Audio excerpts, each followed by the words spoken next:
Hi, Pastor Betsy here with this week's Pastor Pick. I've been involved in a Bible study over the last 5 or 6 weeks on Jonah. So I chose this spot in particular to talk to you about Jonah.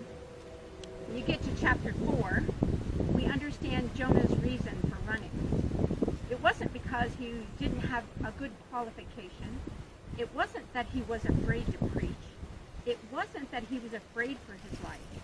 There was one basic reason that Jonah ran. He did not want the Ninevites to have God's forgiveness, and explains that in the first part, chapter 4.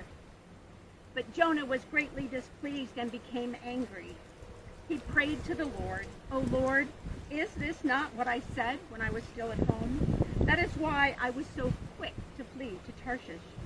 I knew that you were a gracious and compassionate God, slow to anger and abounding in love, a God who relents from sending calamity." He was angry that God had forgiven the Ninevites. He was angry enough that he didn't even want to share his God or even the God of Israel, because that's where he thought only God belonged, with himself and with the people of Israel. But Jonah was soon to learn a lesson.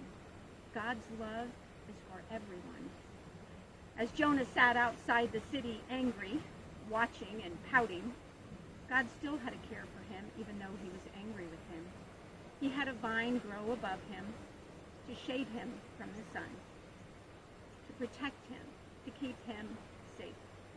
The next day, God sent a worm to destroy that vine, and the leaves, like the leaves off this tree, fell. Jonah lost his shade, and he was very angry. He was angry about the vine that had passed away. But he was not angry. But he was angry because the Ninevites were saved. They were saved, 120,000 of them, and he was angry about that. But he was more angry and upset that this vine that was protecting him was now gone, even though he did nothing to care for it or nothing to tend it.